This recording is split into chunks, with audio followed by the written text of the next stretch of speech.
So today I'm going to show you on a Goodman air conditioning and heating unit how to change out your air filter. Now these can either be on the top or sometimes they'll have a little thing that pops off the side and you can pull the air filter out. So the big thing is you want to make sure you have the direction of airflow the same as the one you're taking out. Generally you'll have the air come down through here, through your filter, back to the unit itself. So I want to make sure that arrow is going in the same direction. When you pull out the old air filter, you're going to have some dirt and stuff on here, and you're going to see that it goes this way. A lot of times you'll have metal to basically hold the filter so that it doesn't basically collapse or anything. You want to make sure that you have the same size. So this is 16 inches by 25 inches by 1 inch, and we make sure that this has that as well. Now these 1-inch filters you want to change out every about 3 months. They also do have 4-inch filters for some of the systems.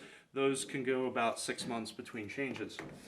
So it's always a good idea to just mark the calendar date of when you're changing this so that when you're like, hey, when's the last time I changed this? If you put the date here, that way you don't have to guess. So again, making sure the air is flowing down and back to the unit, and we're just going to put this in here.